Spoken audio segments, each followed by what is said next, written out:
Time now for the voice of the land on the Big Play Network with your hosts, Kevin Arnold and Always Positive Jay.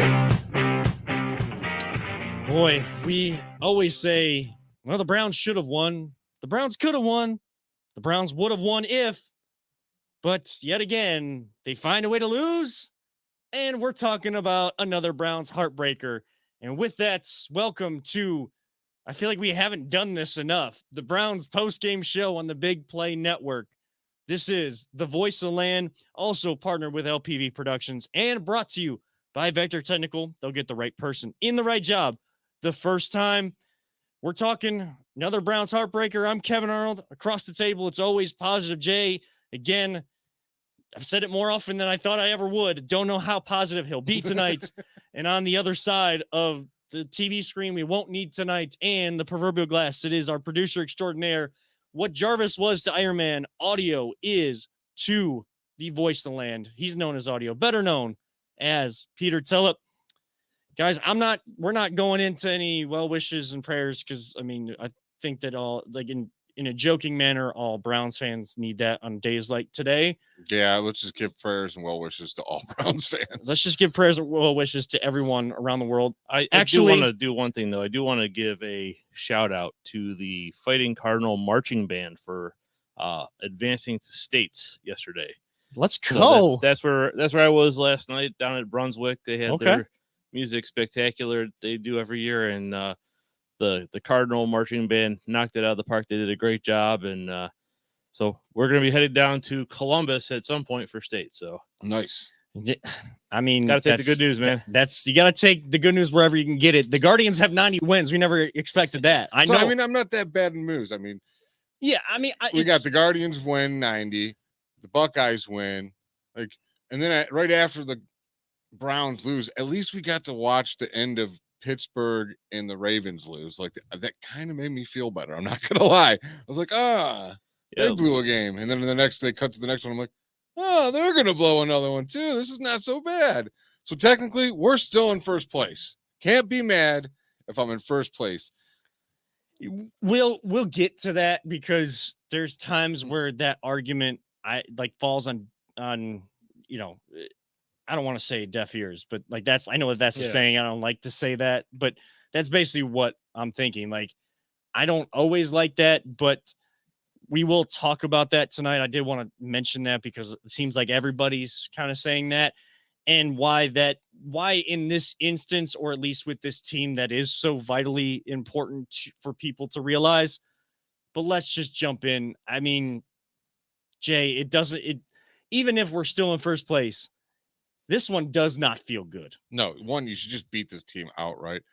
And you left points on the board. Like when you're on the goal line early or in that game and you do not get in and you only ran the ball once, it's like, whatever, that happens. But kick your field goal, take your points. You lose by 3 points. Like, take your points, please, Kevin. You call a great game, but you make these little boneheaded mistakes, and it's costing you games like today. Especially when you draft a kicker in the 4th round. Please use them, please. When you draft a kicker in the 4th round that has the ability to make 50+ yard field goals like we've had hit against us for so long. And I'm not saying he's Justin Tucker, because he's nowhere near that. He doesn't have the sustained success and is not in an organization that has had anywhere near enough sustained success to say that they even have a culture right now, or a good culture. The culture's kind of average, just like their record. The Browns are average, and I get it. They have a backup quarterback in there, everything like that. But guess what? I was told that this backup quarterback was better than what we had last year. What we had last year, that guy has got a lot of issues this year after pushing through way too much. We were talking about it, Jay, because the game was on here with them in Arizona. Yes, Matt Rule sucks. I'm pretty sure the Panthers suck. But Baker has caused himself to suck because of his pride and staying in that game. And he has whatever is the worst form of the yips. He doesn't trust anything about his footwork, his arm, his offensive line, anything in front of him. And those little things mount up. I was told that our backup quarterback was supposed to be better than that. We have seen that a little bit, but in 3 fourth quarter drives where you are down in the game and you got to come back. You know what has happened in 2 of those instances this year? 2 of the 3, 67% of the time. Interception. What happened all the time when the other guy was here, when we were trying to come back? Turnover. Yep. You took it, penalty, sack, turnover. You can't have that when you are in field goal range. And Cade York, you were in his spot. So if you were trying to score a touchdown to win, at the very least, try to tie it up, get to overtime. You feel like you have the momentum because you just scored last and you couldn't do it. You don't even give yourself a chance to throw the Hail Mary when you throw the turnover. Like, it kills you as a fan watching the game lose on a turnover. That like hurts the most, I think. It does hurt the most. It really does when you, and I get it that it's 3rd and 23, so they gotta chuck it down the field, and some people make the excuses. I heard that you weren't allowed to make excuses for one guy, and I am not. We never did on this show. Do we make excuses? We called everything like it was. I am calling it like it is. Even if you get 10, 15 yards back after that sack, you couldn't take that sack.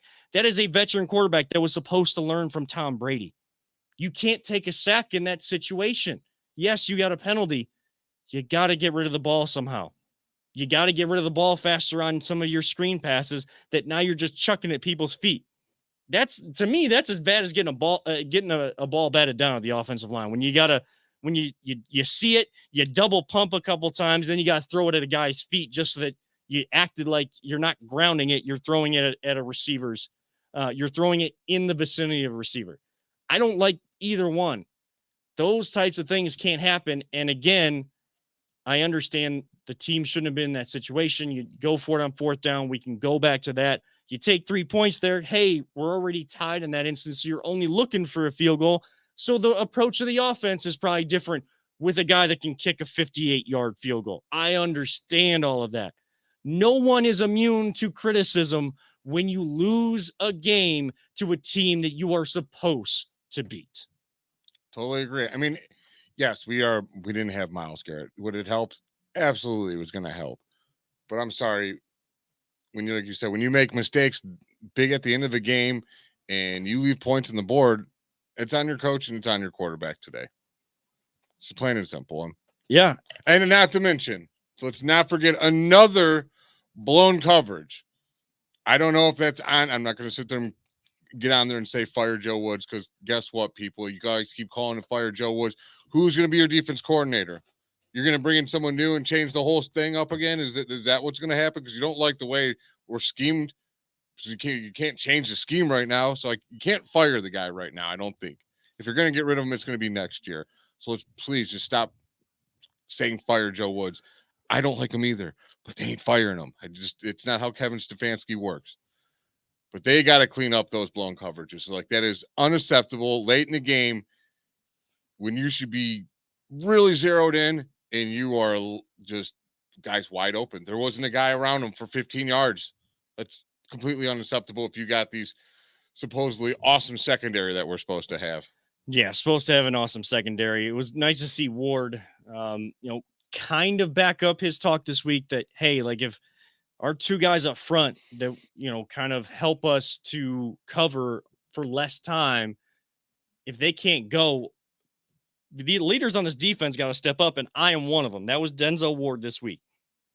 He backed it up by getting an interception, running the route for the receiver, undercutting it. Was that Drake London who he was running with, or someone else? Sure, but man, it was a hell of an. I think it was London. Okay. I think so. Because I never saw. I don't remember much from Pitts or London today. Yeah, Cordell Patterson had a touchdown, and then he was dealing with an injury coming in already. He wasn't in there. I get everybody frustrated by the drive where Atlanta just ran it down our throats, and that's why they're saying fire Joe Woods. And another thing we were talking about before we came on, Jay, kind of frustration of people saying complaining about Browns fans on Twitter and saying they want it both ways. My issue, when people say fire Joe Woods, is they they don't want to hold the players accountable until they find that one player to go personally at, to dig at, to feel some sort of vindication because they got them out of town, whatever. We have our issues with Browns fans, and we can go back and forth. You say fire Joe Woods.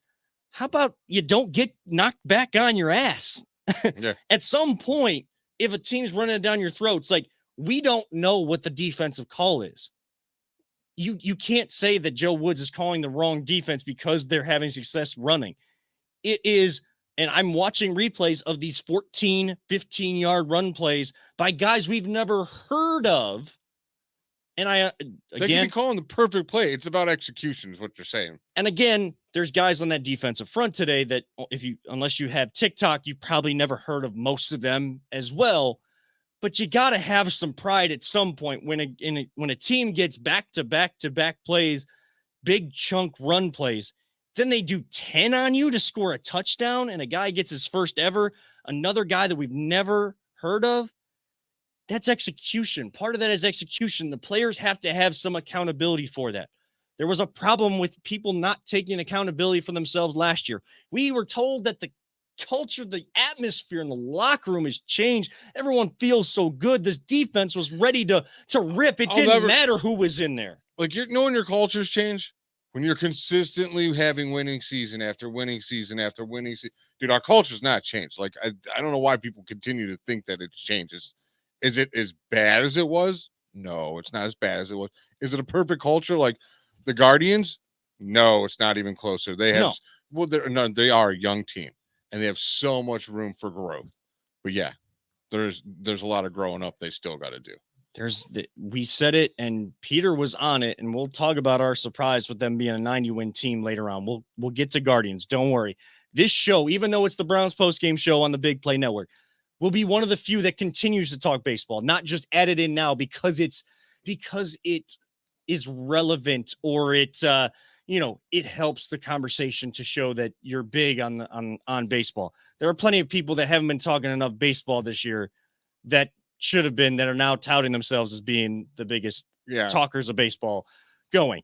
Not getting into that as former guest on the show and friend of yours and mine.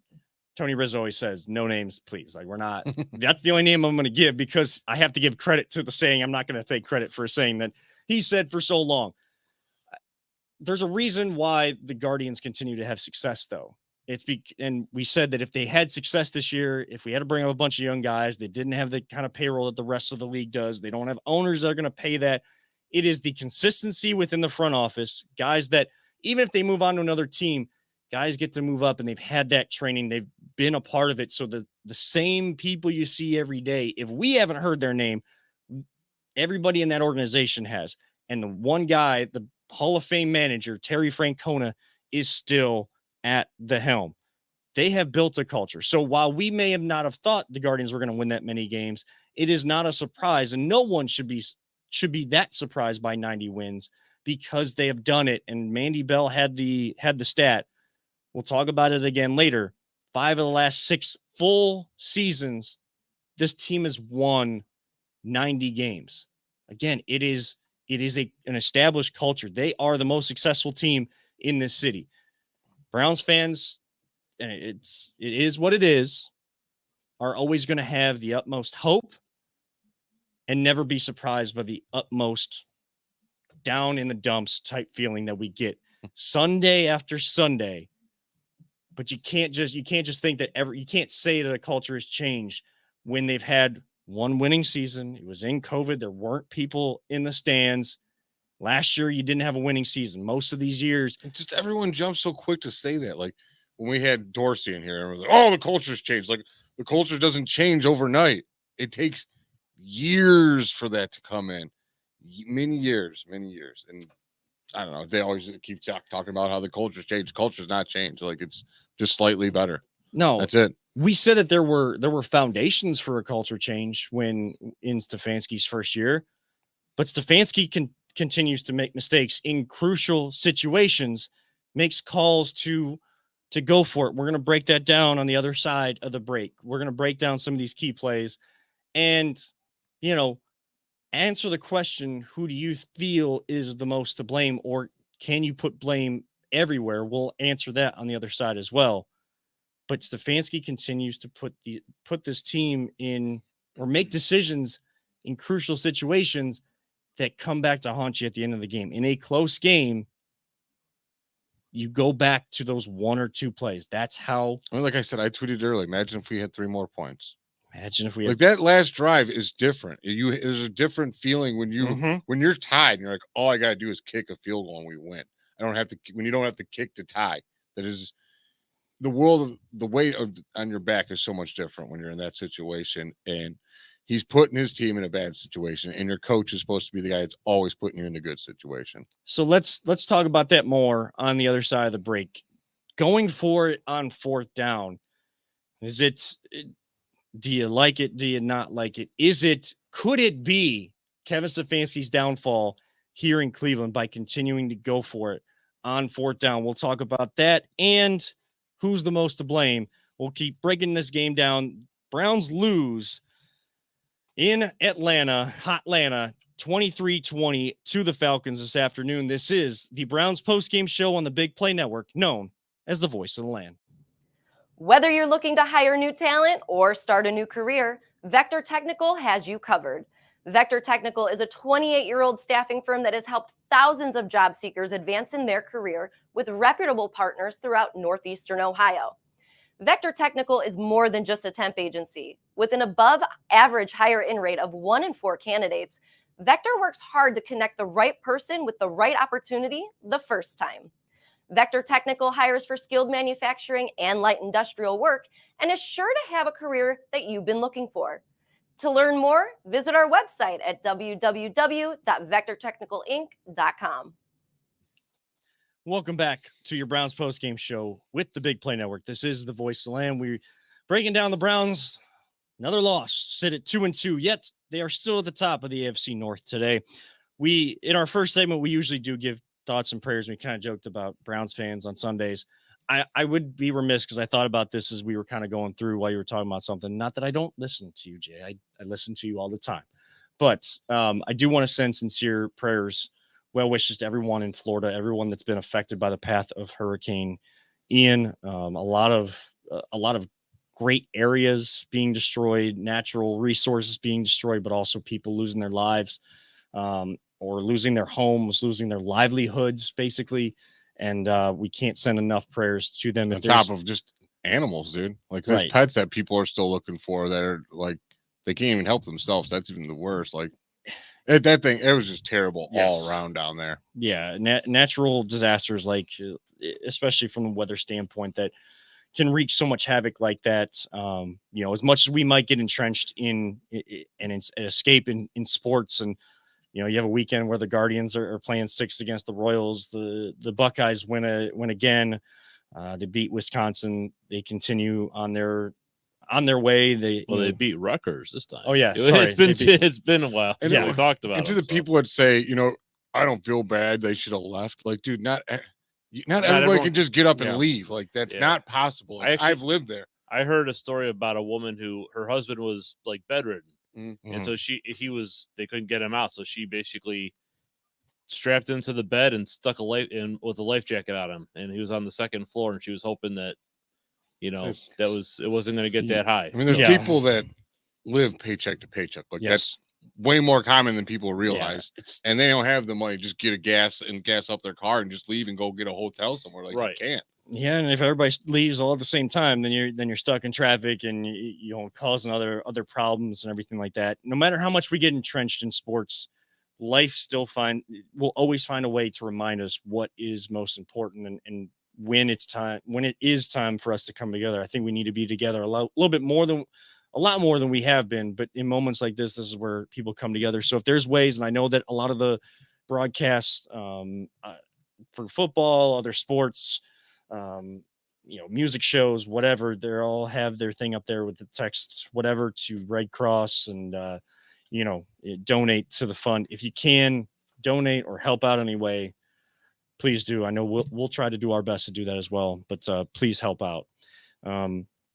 it's never easy to transition back into what we're talking about, but sports is our escape. And our escape, we hope every Sunday as Browns fans, is that the Browns are going to find a way to win, or maybe this year is that year where we start stacking those wins and, you win ugly early where the confidence builds in that locker room, and you see it all the time. Teams have a great year after a terrible year because they've stacked those ugly wins to start. And then come the end, they start playing their best football. You already have a pretty decent record at that time. Then you start getting the really good wins against the really good teams, and you go into the playoffs feeling good. We think that that's going to be the Browns every year. Browns lose 23-20 to the Atlanta Falcons. It's hard not to go back to that first drive where they are absolutely destroying the Falcons defense, getting whatever they want. 4th and 3, Kevin Stefanski goes for it on 4th down again. When you have a guy that can kick from over 50, let alone should be able to get a chip shot with the hash marks being closer. Could that decision-making process from Kevin Stefanski, not just that he calls the plays and won't give that up. That's I think that's a conversation for another day. Could going for it on 4th down be a detriment to Kevin Stefanski's tenure here? Yes and no. Like his early call when he was which took guts, man, on the other side of the field when he went for it in 4th and inches. Like I'm okay when it's 4th and inches, 4th and 1, and he's sneaking Jacoby Brissett and getting those first downs when you're out of field goal range. When you're in field goal range, there's a reason that you take field goals, and they've been taking field goals for years and years and years. And now all of a sudden they say, well, that's not analytics. Well, analytics doesn't account for momentum shift. So if you're a team on defense, just a team in general, and the team drives all the way down there and then you stop them 4 times, that momentum is now shifted on your side. You're riding high. You're feeling good about yourself. And your other team's like, oh my God, we went all the way down there. We got nothing.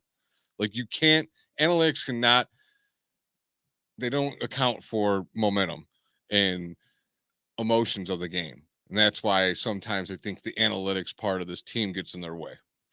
The analytics definitely gets in the way. And I guess Stefanski said something in the post-game press conference where, some of the other post-game shows that were going on various networks, he said something that they're not going to, he's trying to explain it. He's like, we're not going to deviate from our plan or from our protocol or whatever. Yeah. It's like, dude, okay, it's not working. Stop being so arrogant, please. And people were like, I don't know if it's a conspiracy theory or whatever, like thinking that there's someone telling him in his ear to go for it, like an analytical, just like there's like an independent, there's supposed to be an independent. There is someone that goes in the ear and they tell them like, this is what happens on this situation and the percentages and all this. Yes. They're not making the decision though. It's on Kevin. I hope so. God, I hope so. Then they got way bigger problems if someone else is making those calls. I mean, because they got to be at the most just feeding him the information. Like if you go for it here, like conversion happens such and such percentage. Like up to you if you go for it. Take the points. I think we're all in agreement on that, right, Peter? Yeah. Like Jay said, when it's 4th and inches and you're not in field goal range, it's not going to bite him if they're successful. Yeah. If he does it a lot and it's not successful, having Brissett sneak it like that, I thought that was a good call.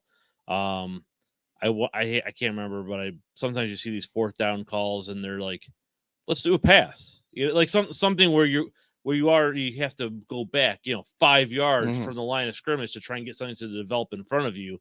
Where if it's something short like that, yeah, you should be able to do a sneak or even, like a fullback run to get a yard. So as long as they're successful, I think it's going to be fine. But yeah, when you're down in the red zone, the momentum shift. Yeah, it would have been a little bit of a letdown to have the 3 points. But it was a far bigger letdown to have no points. Right. Exactly.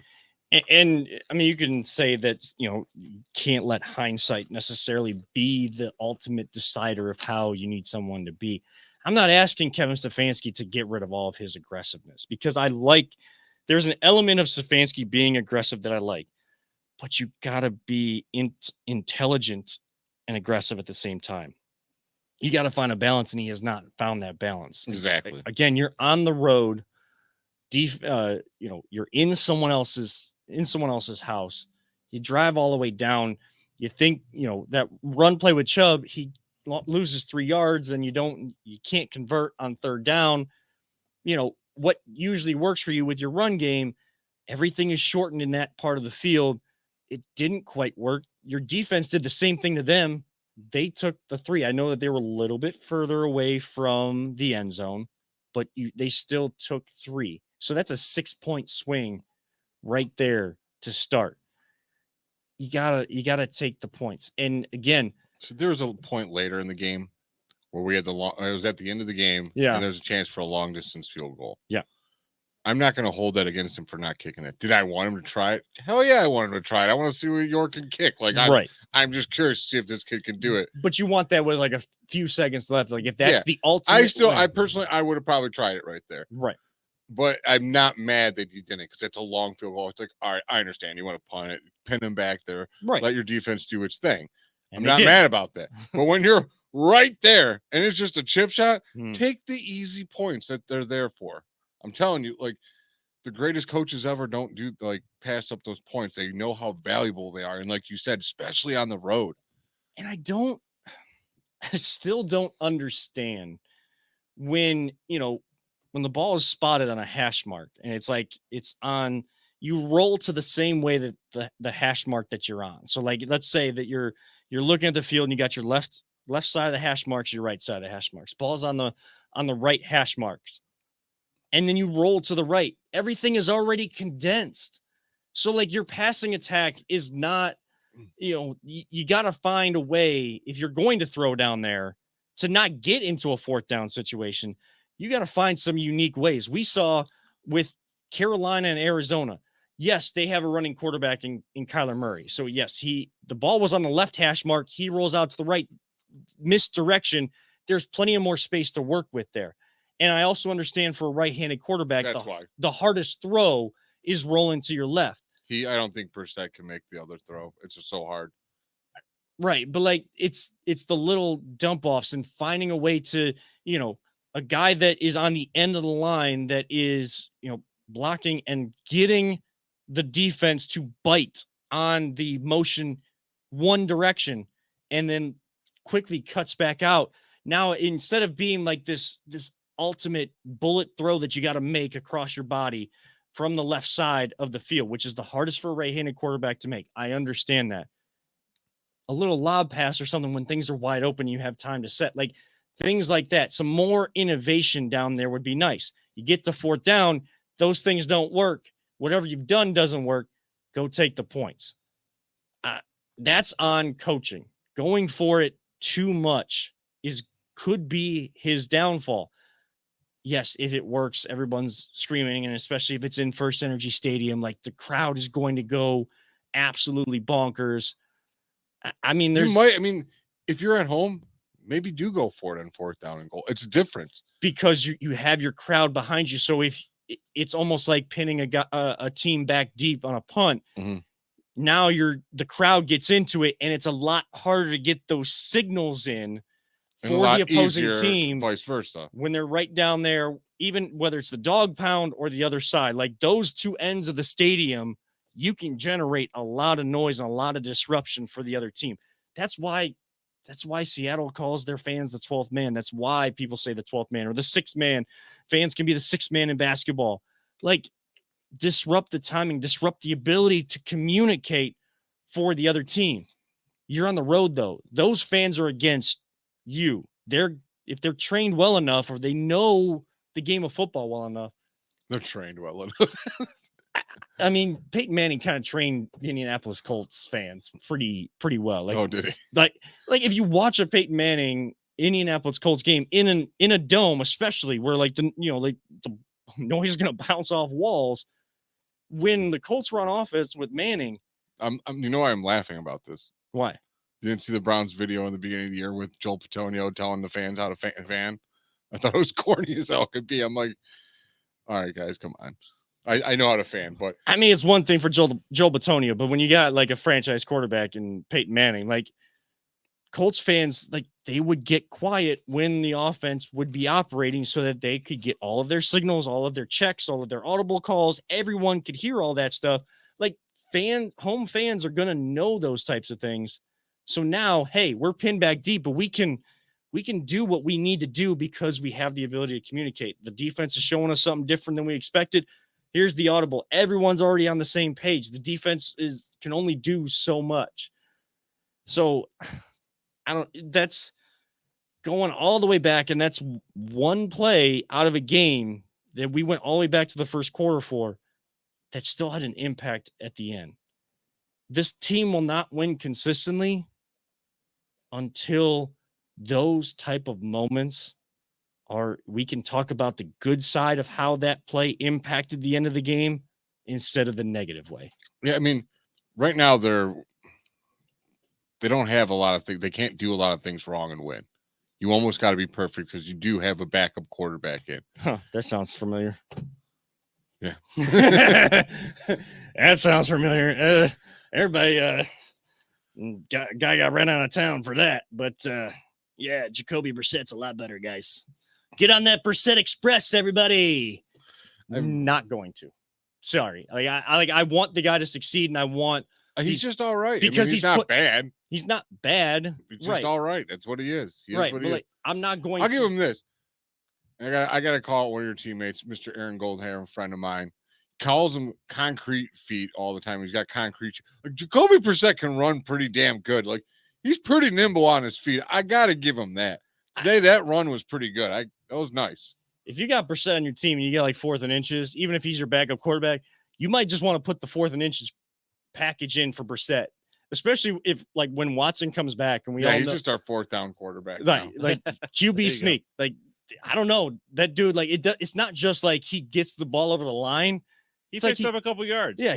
And then when they cheated, they went off sides, busted him up in the middle. He just bounces off him and ran to the outside for 5 more. I'm like, go, my dude, go. The one thing I will say about Brissett compared to Baker is you're right. In the 2 games where he's trying to lead the drives down to come back, win the game, throws the interceptions. But those are the only 2 interceptions he has this year.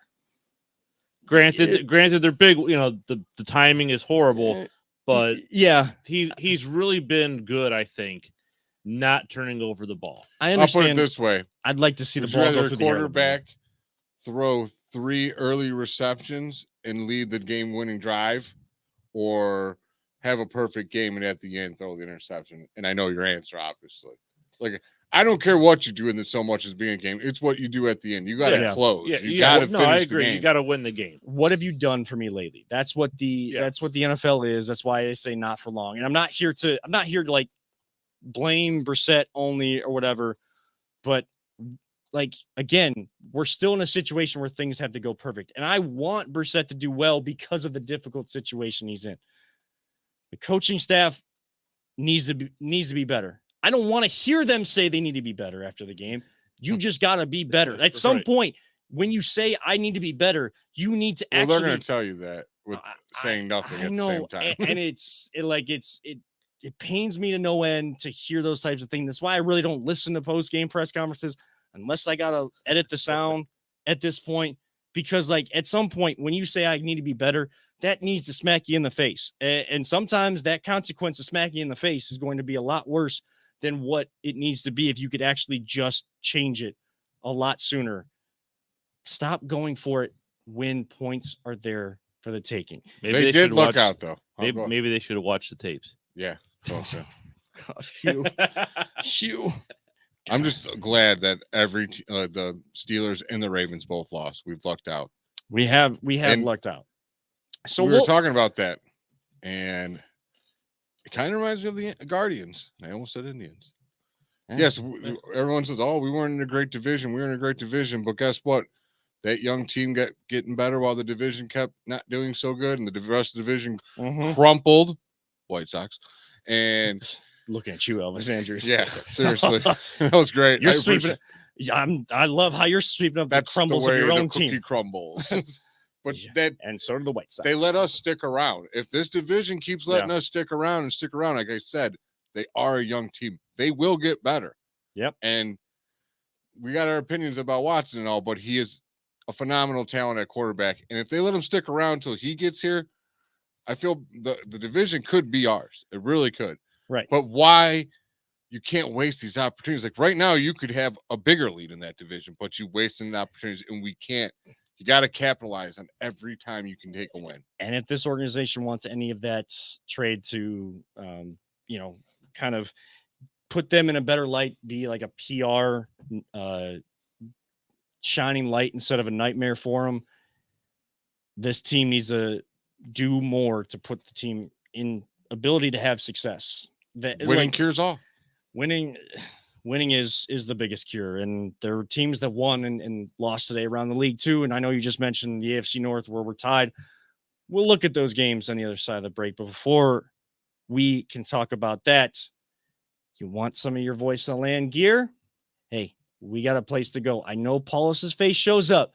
Trust me, if you go to the website that's on the screen here in just a few seconds, it's a much upgraded face on there. There is product with a upgraded face on our website. This is the Voice of the Land, your Browns postgame show on the Big Play Network. Are you struggling to hire the right talent or maybe even find the right career? Vector Technical makes it easy. Since 1992, Vector has provided Ohio employers with a reliable process for hiring and have helped thousands of job seekers advance in their careers. Vector Technical is more than just a temp agency. We invest time to get to know each client and candidate personally. Vector places people in job opportunities that they are truly excited about. Interested in learning more? Visit our website at www.vectortechnicalinc.com to see a full list of our current job opportunities and to find out what Vector Technical can offer you.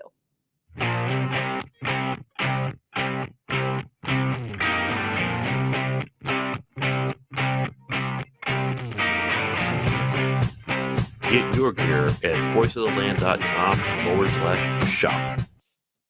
Man, the stuff that goes on during the breaks here when our mics are muted, when audio takes care of our mics and you can't hear us.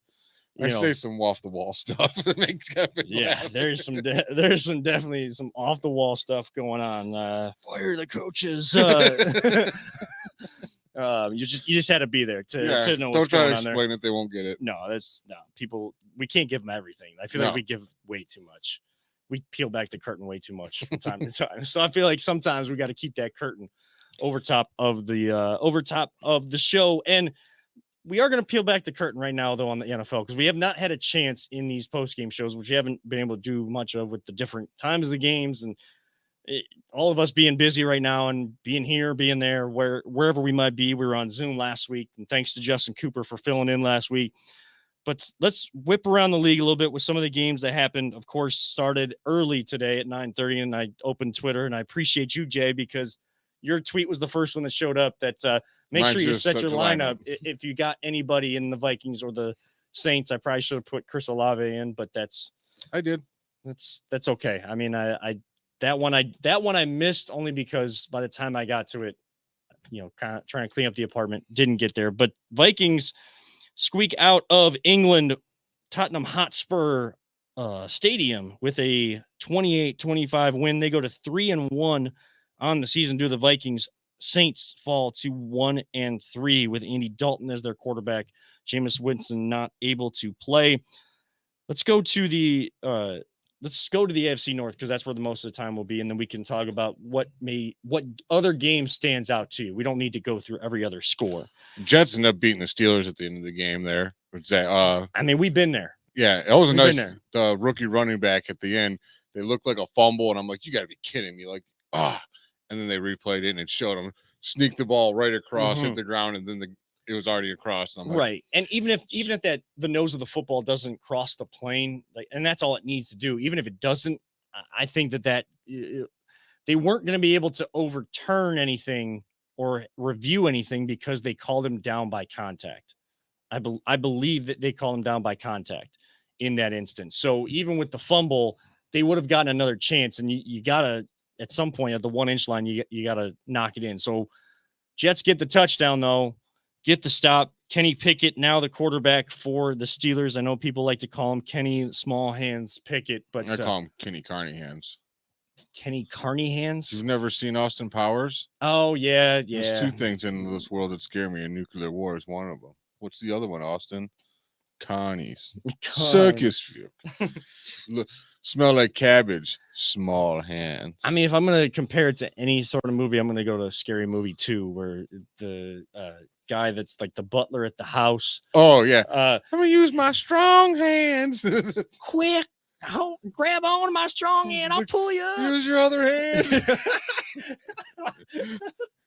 Every Thanksgiving, small hands comes up in our house, right? My germs. Oh my! How did we do that at the same time? Oh boy. Right, so what about the AFC North?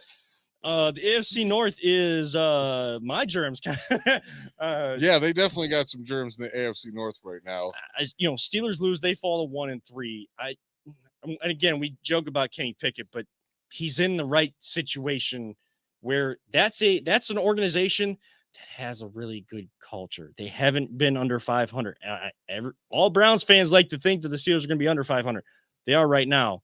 They haven't been under 500 under Mike Tomlin yet. It could happen this year. Oh, it's going to happen this year. I'm not saying that it's not going to happen. I'm just saying don't just assume that he's going to fail or whatever. The Steelers are going to find a way to put him in the most success. If Kenny Pickett doesn't have success with the Steelers, you know that there's a problem with Kenny Pickett as a quarterback in the National Football League. I mean, he's got 3 receivers there and a hell of a running back, except for his offensive line sucks. But well, who do you consider his 3 wide receivers? Because I would say 2.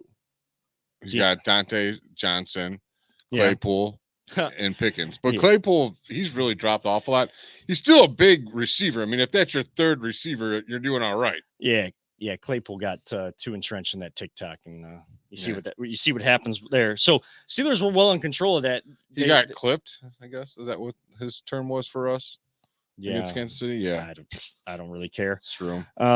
Screw him. Who cares? But yeah, Jets come back on the Steelers. They were after the Steelers were down. They make the change. Kenny Pickett gets 2 rushing touchdowns. His first pass is an interception, but he took a shot deep. It was almost like a punt. They were well in control, and we know exactly what that's like. Somehow the Jets did it again. Zach Wilson comes in and his first game of the year and beats the Steelers in Pittsburgh. And then the other team that was well in control, the Baltimore Ravens, I saw 20-3 on the scoreboard. I'm thinking Ravens are going to run away with this one against Buffalo. But then I looked, and there's this phone booth, and Superman came out in the form of Josh Allen, and he took over. Like, I seen that dude make a play.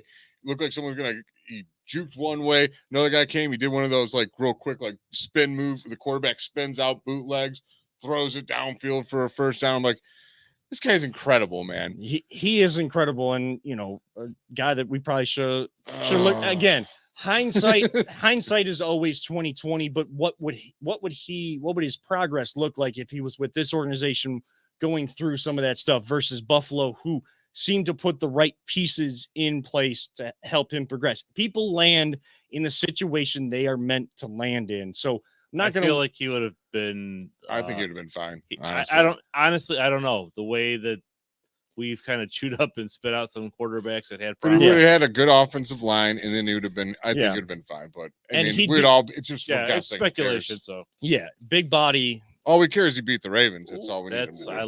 I'm happy about that. What every long-term beat reporter for the Browns have always wanted, like that big body, tall quarterback that can run. And Josh Allen has shown that. You said he went into the phone booth. Superman came back out. John Harbaugh went into the phone booth, and Kevin Stefanski came back out. No, then his brother came back out. The other Harbaugh came out. I was like, oh, okay. One of the two, because he went for it on that 4th down, and then, instead of kicking and getting the points and then trying to, maybe your defense feels a little differently coming out there. Yeah, they're hemmed back deep late in the game, but it's Josh Allen, and that offense is well in tuned, and they're a really good team. Like they're Super Bowl predicted champs for a reason. I was happy, and more legitimate than any of the last couple of years where the Browns were. I got a problem. Like I always root for Buckeye, even when they go to the Steelers. J.K. Dobbins. Yeah, I was happy to see him out there running around, looking like the old J.K. Dobbins. For everything he's been through. I just wanted him to get out there. We knew he was special. We knew he was talented. He can catch the ball in the backfield. A great runner. You got Lamar Jackson back there, a former MVP. Baltimore letting 2 games this year slip away, just like the Browns have let 2 games slip away. So Steelers lose, Ravens lose. That puts the Ravens at 2-2, Steelers at 1-3. Yes, the Bengals won. They've won 2 straight. They won on Thursday night. There's a whole thing with Tua. We don't have enough time to get into that. Ooh. People got fired for a reason. Yeah. I mean, I think their coach should be fired, but that's just my opinion. I cannot believe that dude put him out there after that one last week. Enough has been said. Like, he should not have come back in the game on Sunday. When you see, and I know the NFL just made the change, when you see a guy that woozy with his legs, like there's a problem. There is a problem there, and you need to have the health and safety of your players at the forefront. Any other game stand out to either one of you? Yeah. I mean, the Raiders are no longer undefeated. Oh, but the Broncos lost again. Man, that big expensive quarterback ain't working too good out there, is he? Maybe you should stop making weird videos on TikTok, dude, and worry about your football team. I don't know what that was. And then his Subway commercial, the Dangers subs, is the worst Subway commercial I've ever seen. Like, I'm getting Jersey Mike's just because your commercial was so terrible. I was like, what are you doing? If you heard the and you're just listening to the audio on Google, Spotify, or Apple, I was trying to mimic the TikTok or whatever that Russell Wilson did that everybody is mimicking now. I don't know. He left Seattle and now he's just weird. It's just so I think Jay needs to reach out. Kyrie serum or something. Jay needs to reach out to Jersey Mike's this week and try and land a sponsorship. Yeah, I can make a better commercial than Russell Wilson. We'll get Jay. We'll get Jay. All I gotta do is go eat Jersey Mike's. It's delicious. Boom, better than Russell Wilson's commercial right there. There you go. The only one of the main sub shops that uses gluten-free bread, and I can actually go get a sub sandwich because of my food allergies. That sounds like a good fit then. Hey, yeah, Jersey Mike's. Cocky's Bagels just opened up next to the studio down in the Flats, and they make gluten and dairy-free breakfast sandwiches and lunch sandwiches. Like, we need to get one of these kind of sponsorships so I can get some food for things that I can actually eat. There you go. Peter, any games stand out to you? No, I mean, not really. It's, the whole thing with the Broncos and that I like Russell Wilson. I mean, I have always thought he was a good guy. I liked him as a quarterback, always root against him if he's playing the Browns, of course. And I thought, okay, Denver might be a good fit for him. Mm-hmm. And I'm just surprised at just how. Was it Russell Wilson or was it Pete Carroll? Yeah. Because right now, Geno Smith is playing better than him. Yeah, right now it looks like Pete Carroll. 48 points for the Seahawks today. And what was that? I don't know. I'd love to pull the box score up, but my phone gives me a white screen right now. Let's see. I got a box score here. Geno Smith, 23 of 30, 320 yards, 2 TDs. Rashad Penny finally coming to fruition in that backfield. I know a lot of people liked him in fantasy a couple years back. He was like a sleeper, a dark horse in fantasy. 17 carries, 151 yards, and 2 touchdowns, 8.9 yards. He had to have a per carry average. He had a long of 41, his longest run of the day. And then DK Metcalf coming through, even though he didn't score a TD, so it's not going to help my fantasy team that much in a league I'm 0-3. And the only money league I'm in, 7 receptions, 149 yards, 21.3 yards per reception average. Long of 54, targeted 10 times. So 7 caught 70% of the passes thrown to him. Just didn't catch it in the end zone. Will Dissly and Noah Fant, the tight ends, caught the touchdown passes. So Geno Smith, next time, find my boy Metcalf so I can get the extra points on there for touchdowns. And the one that just went final before we hit our final break of the night, overtime, right up to the end of the game, 27-24 Packers over the Patriots. Perfect. Prayers out to Brian Hoyer, who got in the game and was knocked out early, I think, with a head injury.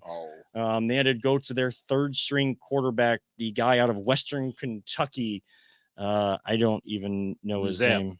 Zappy. Yeah. Zappy. Something Zappy. So Zappy got happy on the field, but is no longer. I'm not even trying to rhyme. I got no words left. We need to talk Guardians baseball though. So that is around the league. Browns lose 23-20 in Atlanta. I think the biggest takeaway from all those scores we just went around, like we just said, I think it is important in this regard. The Browns are still in first place, or tied for first place. I think they have first place because of their division record. Yep. The division games always count for 2. You see it in every sport. division games, especially in football, when you only play 6 of them, they matter most. You got to go win those games if you want to have any shot of being in the mix when Watson comes back or winning the division for the first time in a long time this season. So keep things in perspective. I know it's difficult right now. 24 hours is not going to feel very good. Monday is not going to feel very good, unlike a victory Monday does. But hey, you got to come back. Chargers looked like they were, looked like an unbeatable team. Not so much anymore. Even today, getting out to a big lead, letting a team get back into it. So come home, get in front of your fans, come out with a better game plan, take the points when you got them, be aggressive when you need to. Hats off to the Browns. And run the football. For sitting Myles Garrett. I wanted to say that. I almost forgot. Well, like you said, with all the Tua stuff, we're not going to get into.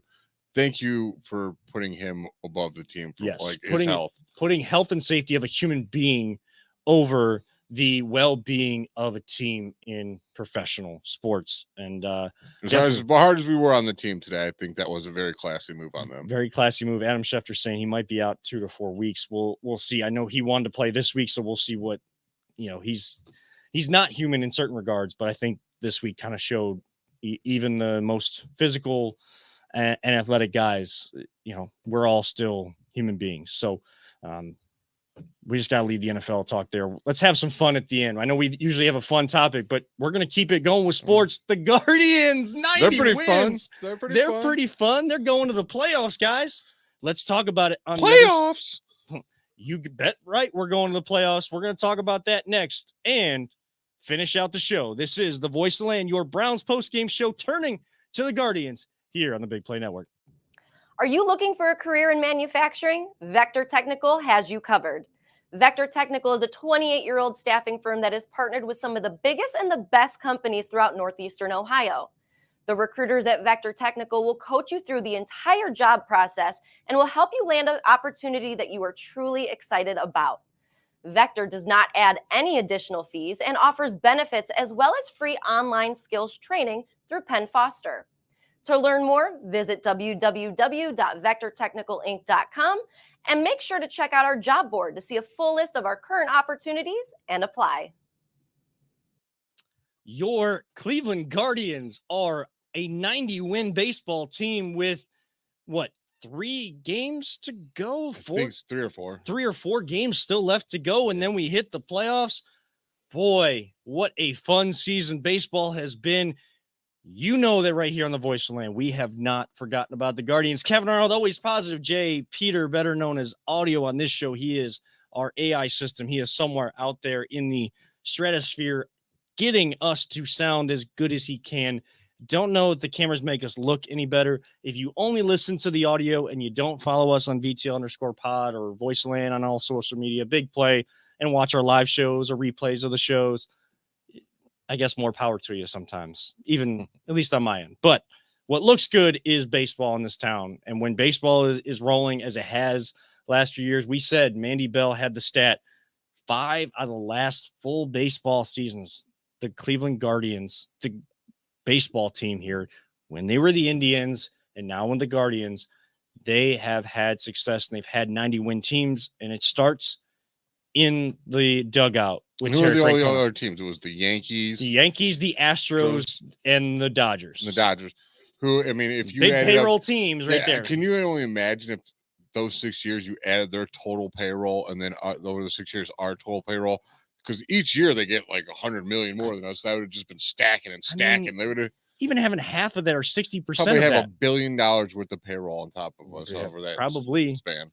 But I mean, it's just, it's a testament to this organization. It's a testament to their development of young players. I have wanted them to develop outfielders that could hit. Well, now you got Stephen Kwan out there and you got SpongeBob Oscar Gonzalez out there. You bring up Will Brennan. He hits his first home run today. And Miles Straw's not doing too bad right now. Miles Straw, defensively all year, he's been a Gold Glover, and that's why he has stayed out there, and that's why Terry Francona has kept him in the lineup. As rough as it was to watch him at the plate, he never stopped playing hard. Never stops playing hard. You watch him now; he's getting triples and extra bases. When he gets on base, he steals bases. Like he's doing everything he can do, and Terry stuck with them because of that, I believe. Terry did stick. He definitely stuck with him. Because who is it? Jose Reyes. Was it not Jose Reyes? Franmil Reyes. Franmil Reyes. He wasn't doing that. He was completely doing the opposite. And that's why they let him go. And this team took off. He's like, we gave him chances. We sit him down. Like, you got to get your stuff together. Come in better shape. He did it. And he just wasn't buying into that culture that the Guardians have. And they were like, if you're not going to do it, you're just wasting up space here. And they let him go. Right. If you're look, Oscar Gonzalez gets all his time. And look what he's done. If you're not going to play the way that this team wants to play, Reyes just didn't fit the system. As great of a guy that he was, and can be a really good player and a power hitter, that cleanup hitter you want. That's the new age. That's the new age baseball cleanup hitter, especially with both leagues now having a DH. That's the cleanup hitter you want. Strikes out a lot, but when he hits it, you're going to hit it far and drive in runs with those home runs. But that's not how the Guardians play. There's a reason why their social media makes jokes all the time. We play a disgusting, and I put disgusting in quotes for people that can't see us, disgusting brand of baseball. Justin and I talked about it last week. They play baseball the way it's supposed to be played. Get them on, get them over, get them in. And then once you get the train rolling with singles or doubles, guys aren't trying to go up there all the time and hit it out. What were we complaining about last year? The averages of this team. I'm like, dude, like, come on. Like, they were below Mendoza line. Yeah, there's like 3 guys below 200. I felt like, I'm like, this is just driving me nuts. And I tell you how Albert Bell would always come on RBS and talk about hit for average, the power will come. Right. And look at Quan. Quan is a prime example of that. And then apparently Tito is a fan of the show, got the message last year, and boom, we get a new hitting coach. This guy gets in here, and now everyone's hitting for average when this team shouldn't be where they're at. You know, no matter the thing about Cleveland fans, and we were talking about them with Browns, no matter how far they go in this playoff run, next year when they start out and the offense isn't hitting, or they're getting that stretch where the offense isn't hitting, you know what fans are gonna call for. Fire the hitting coach. just like they want to fire Joe Woods. It's gonna be, you know. Yeah, because they haven't seen this team go cold in April every single year. Yeah, it's like it's a stunner every single time. It's like Stone Cold just came in and the glass breaks and he just comes in like, oh my God, this team's not hitting. This shouldn't be happening. Fire the coach. Yeah. No, it happens every year. Well, that's why they're called fanatics. Yes. Fan is short for fanatics for a reason. And you could use that to me too. I mean, we've all been there. We've all been those fans, those fanatic fans. We've all kind of had those blinders on where we couldn't see things clearly. It's because I get it. You love your team, and when they don't do what you want them to do, it hurts. And when you're hurt and you're mad and upset, you say things you don't mean sometimes, and I get it. But this team has done more than we have expected them to do, except for Peter. I will give him credit. He's an AI system. He had it calculated already. Like, he can't fool me. Analytics do work more in baseball than they do in any other sport. I don't know if I had them at 90, but I thought they were going to be well over 50, 500. So. I saw what Ultron did when he tapped in the internet, how much information he got so quickly. Yeah. This guy's got every game. He's like, all right, we're gonna win 92 games. You also have to remember Ultron also decided after 30 seconds of the internet that humanity's got to go. So not necessarily the best thing. Yeah, he's like, he's like, what? He probably hit TikTok and was like, I don't know how to transition from that one, but it's probably so true. So TikTok is like, I don't know. Yikes! I need a distraction. This person's got to go. Well, if you would have saw Quan, he would have been like, "Oh, okay, maybe the human race has a chance." If you would have watched more Guardians baseball. There you go. There you go. It brings joy to us. I get why you say I'm a little too professional, because sometimes I really transition out. Really, we should just be having fun and just glancing over all of that. But just to transition back into this, 90 and 69 this season. A lot of players have made their major league debut. What is it, 16, 17 guys at this point? Yeah. A lot. Now, of course, the latest one has been Bo Naylor. Which was cool that he got the bat right next to his brother. He got the bat right next to his brother. He was brought up at the expense with only 6 games to go or 4 or 5 of Brian Shaw. Now, I don't know if you guys know this or not, but I am not the biggest Brian Shaw fan here. I know that he has come through in big situations, but he has also given me gray hairs up in my head watching him pitch and giving up leads too often as well. However, in saying that, I did question the move, and I hope that he clears waivers where he can be brought back and however many players are allowed on the playoff roster can be brought back, because whether he pitches or not, this team is young, and the playoff situations, playoff baseball is a lot different than the regular season. Playing as good as they are going in is great. Having the pitching staff and this, us against the world, we got nothing to lose type mentality these young guys have. They're just going out there and playing a child's game and enjoying every second of it with each other. All of that can help you and benefit you in the playoffs and gives you the chance to win and win it all. That's not a prediction, but they haven't been in the situations. The games are going to feel like they're longer. The innings are going to feel like they're longer. Guys are going to be standing on their feet out there in the pressure's amplified. Everything is. Pressure is amplified. There's more eyes on you because there's less games now going on in baseball, less teams now playing. You're all on national television. You need the guys that have been there to be around. And again, if it's not coming into the game and calming things down because they know how to react in those situations, it's talking to the guys out there in the bullpen with these younger arms coming in, like, just go be you, do this, do that. We've looked at these hitters. We know what they like to attack. Just go be you in the dugout, in the clubhouse, talking to guys. Hey, we're in this 7-game series and, we won 2 of them. We just lost 1. It's okay. Like, that calming factor of someone that's been there before. I did question Brian Shaw not being here. And like you, I don't want to say I'm not an anti Brian Shaw fan. I don't hate him. I'm not he makes me nervous. But I tell you this much, and listening to, I think it was Andre Knott said it. If you love what Emmanuel Clase has done this year, you don't get that without Brian Shaw being here. Brian Shaw is the one that the year before, and Tito, anytime you want him, boom, you come out there, and he would always use his workhorse. He was always ready and available and always made himself ready. And last year, Clase kind of wasn't like that. He said he wouldn't be feeling as good. And he learned from Brian Shaw to make yourself constantly available, always be ready. And he attributes that to Brian Shaw, teaching him how to be a better workhorse at what he does. A better workhorse, knowing, and coming into situations and nailing it down, doing what you want to be the great closer that he is and be one of the greatest ever. You always got to be ready to play, dude. And if anybody knows what it means to get out of a jam too, and having that calm resolve within you as a reliever to get out of a jam when you don't have your best stuff to start the inning, it's Brian Shaw. Like, I could be a fanatic and say oh, Brian Shaw blew another one. Fire the bullpen coach, fire the pitching coach. No, again, you got to look at things realistically. And I hope, it's hard for me to even say it from the fanatic side, but I am looking at things clearly.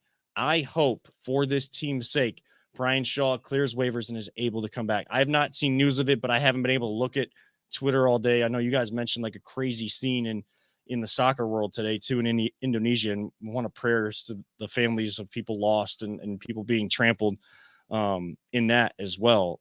I didn't even know that happened because I haven't been able to look at things. I hope Brian Shaw can come back. Right now, if the season ended today with only a few games left, the Guardians would be facing the Tampa Bay Rays. Is there a team you guys would rather face? Bay. Tampa Bay? Their starting pitchers, their team just kind of falling apart. I believe that almost 3 of their starting pitchers are hurt. I mean, Seattle's probably the team. If there's a team I don't want to see, it's probably Seattle, just because of recent history of how we faced them. But I know Julio Rodriguez was dealing with some injuries, and honestly, I'm not afraid of either of them. No, they were playing so much better than when we played Seattle, and we didn't. Our rotation, we were playing, I think, 2 bullpen games against them or something or they're paying the back end of our starters. They didn't. The advantage is that you're here Yeah. too. All three, like if you need them, all 3 games of the wild card series are here. You don't travel to whatever team you're facing. You don't travel to their home park. I just hope fans buy out these playoff tickets like right from the start, because right now all we're guaranteed is 2 more games after we have finished this weird 6-game series with the Royals. We're only guaranteed 2 more games. Fans need to show up and show the respect, give back to them. We've given to them and they've given back to us. Now it's time for from the fans' perspective to give back to the players. Let's sell out Progressive Field. Let's make that place loud. I've heard that these tickets aren't like selling out. If you got the money, and I know that they're more expensive, I'm not telling people how to spend their money. If you got the money, and I know that there's people that would be willing to do it, if it's possible in your pocketbook, not telling you have to, let's try to sell out Progressive Field for the betterment of these players and this coaching staff. Nothing? I mean, you said it perfect. Like, yeah, get there. Get loud. I was sitting there thinking, I'm like, maybe we should all go together if we can get tickets or something, but I didn't want to put anybody on the spot and be like, I'm busy. It's so hard too, because don't know what times these games are at. Yeah, Plus they start on Friday. So you still got high school football going on. And yes, we all have responsibilities with that, but that's a difficult thing. I know that's difficult for families that want to bring people to the game. High school football is a big thing here. Saturday, Ohio State's on the road, but I don't think I've ever been to a playoff game for Jana's been to a lot of them. I've never been to one. I've been to a Cavs playoff game. Yeah, I've been to a bunch of Cavs. It is fun. Games. I've been to a few. I've never been to one. That's got and been a boatload back of games, back in the 90s, so I'm older. Oh, yeah. And that's where the cold weather doesn't hit it doesn't really matter, because unlike April where it's regular season, like playoff baseball just has that. Just through the TV, through the radio, it has that different feel. Like I want to experience that at some point live and in person. Every pitch is like, yeah, it's really energizing. Right, yeah, it's really energizing. It's really exciting. Yeah, I wish we could go down, but Friday night football. Saturday, I've got something going on. I think it's homecoming for a lot of schools too. It's just there's so much stuff going on right now. I know it is rough. It is difficult. So I understand where the tickets are where they are right now. But I would love to experience it if I can at some point. Being in that stadium for playoff baseball and for the media people, and I'm not knowing at your work, knowing at ESPN, y'all have been pretty good.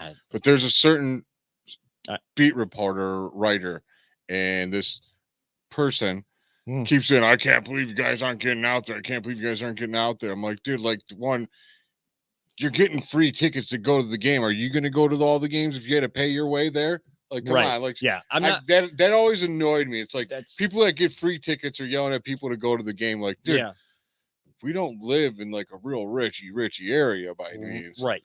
Yeah, I'm not trying to tell people like they have to spend their money. It may have sounded like that, and I am sorry for that.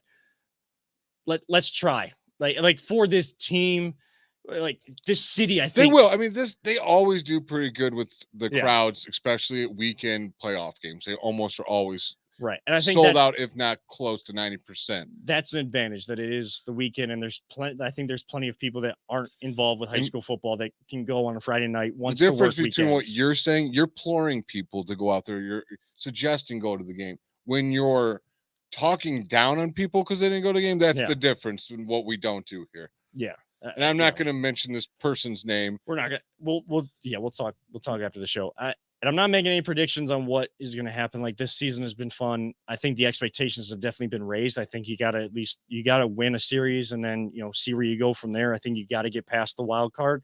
But it's been so fun and the future is so bright. The future right now though starts on Friday. Like Friday. Guess what? Everyone has the same record. Yep. This season still matters. So I don't want to look and say like this team could be this down the road. It's not that. It's the wild card series. Let's win that and then see where things go. All I'm going to say to end the show is for my grandpa who's about to turn 96 on October 13th. He saw the last one, man, it would be special. Like just no matter how far they go, like let's make this run special somehow, some way, please, for my grandfather who taught me the game, and grandfathers, fathers, mothers, grandmothers, all the different people that have taught younger people the sports, and that's why they love it. That's why they love the Guardians. I'm hoping for people like that, for people like my grandpa. So we shall see, and hopefully we're talking Browns and Guardians wins again next week. We have both to talk about. We don't have to just use the Guardians as the feel good at the end of the show, but I think we feel pretty good now. So we're going to wrap things up by saying, for Always Positive, Jay. Don't talk about it, be about it. For audio, I am Kevin Arnold, reminding all of you sports fans out there, don't let anyone ever tell you it's just a game. We truly love you all, 3,000. And as another great late friend of the show used to say, live life, all gas, no brakes. Go for what you want. Don't ever hesitate on what you think you are capable of, because people are capable of a lot. This has been the Voice of the Land, your Browns Big Play post-game show. We'll see you all next week right here on the Voice of the Land.